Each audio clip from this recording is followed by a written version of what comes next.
छठवें अध्याय में आत्म संयम योग का वर्णन है। सुखमाप्यांतिकम यत्तद बुद्धिग्राह्यमतीन्द्रियं वेत्ति यत्र चैवायं स्थितश्चरति तत्त्वता।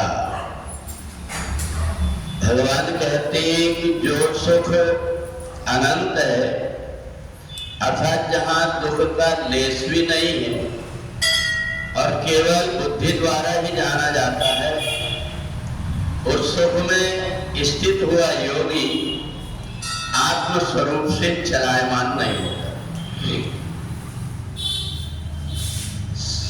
हमारे द्वारा जो भी कर्म किए जाते हैं वो बुद्धि की प्रेरणा से किए जाते हैं। बुद्धि हमें जैसे जैसे सलाह देती वैसा हम कर्म करते हैं और ये बुद्धि जिस प्रकार के वातावरण में रही है वैसे वैसे विचार उसके अंदर आते हैं और इसलिए समझदार व्यक्ति अपनी ऐसी रास्ता चुनता है कि इस जन्म में भी मेरे को सुख मिले और मेरा अगला जन्म भी सुधर जाए। तो इसलिए एक रास्ता संसार की तरफ गया हुआ है। संसार के सुख अगर व्यक्ति को मिलते हैं तो वो प्रसन्न हो जाता है और एक सुख परमात्मा की तरफ या आत्मा की तरफ गया हुआ है, जहां हमारे पास में जो कुछ भी है उसमें संतुष्ट रहने की वृत्ति हमारी बन जाती है। जिसकी संसार की तरफ यात्रा चली हुई है वो जब बैठता है तो सोचते रहता है इनमत्मयारब्धम एवं प्राप्त से मनोरथम, मेरे पास अभी इतना कम रह गया है, इतना और हो जाता, फिर इसके बाद चिंता नहीं रहती। भले कितना भी उसके पास हो जाए परंतु उसकी इच्छा तृप्त नहीं होती। उसको इतना लगता है कि इतना और हो जाता तो फिर बहुत अच्छा होता। और योगी पुरुष जो आत्मा की तरफ गया हुआ है वो जो कुछ भी है उसमें कहना परमात्मा तूने बहुत दिया है, जो कुछ भी तूने दिया है इतना मेरे लिए पर्याप्त है, ऐसा मान करके आत्मा में तृप्त रहता है। और जब व्यक्ति संसार की तरफ चलता है तो परमात्मा से हटते जाता है और जब आत्मा की तरफ चलता है तो परमात्मा की तरफ चलने लगता है। और जब परमात्मा की तरफ चलता है तो उसे अपार आनंद की और सुख की अनुभूति होती है। दूसरा व्यक्ति ये सोचता है मेरे से इसके पास में बहुत कम है परंतु ये हर समय आनंद में क्यों रहता है।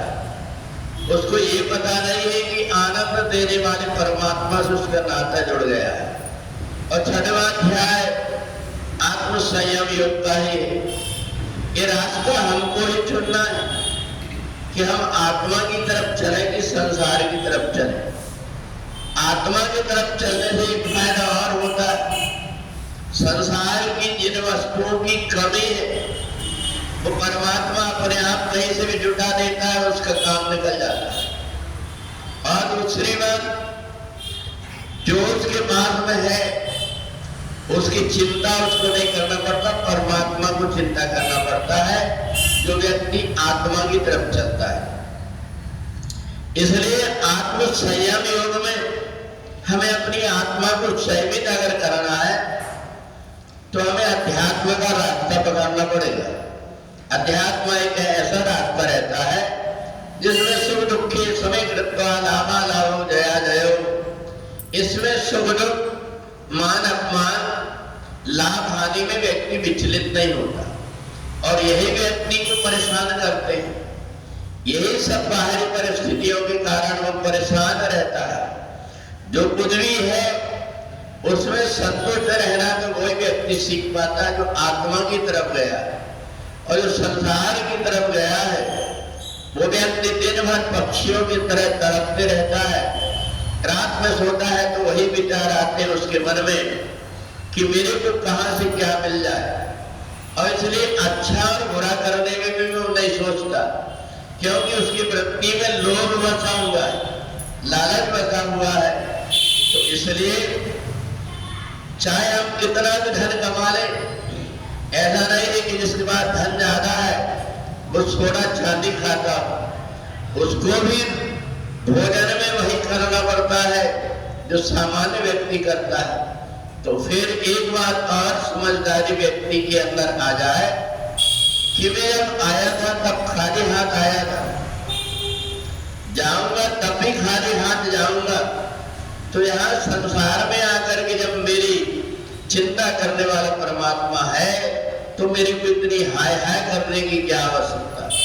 ऐसा मान करके जो व्यक्ति अपनी आत्मा की तरफ चलने लगता है, सत्संग में जाकर के अपने मन में जो धूल लगी हुई है, जो व्यक्ति सत्संग में पहुंचता है उसका ये मन पवित्र होते जाता है। उसको और कुछ नहीं देखना पड़ता, अपने मन में ही सब कुछ देख लेता है। उसको ऐसा लगने लगता है कि मेरा हृदय पवित्र हो गया। तो सत्संग एक ऐसा साधन है, चाहे एक घड़ी हो, आधी घड़ी, आधी से भी आध, जितना भी सत्संग व्यक्ति को मिल जाता है उसके जीवन को बदल देता है। और इसलिए जिसके पास सब कुछ रहता है तो उसके पास में कुछ भी नहीं जाता, परंतु जिसके पास कुछ नहीं है परंतु सब कुछ पा देता है, ये उसकी बुद्धि की कला है। और उसके विचार के कारण उसे सब कुछ इस लोक और परलोक में भी मिल जाता है। बोले वृंदावन बिहारी लाल की।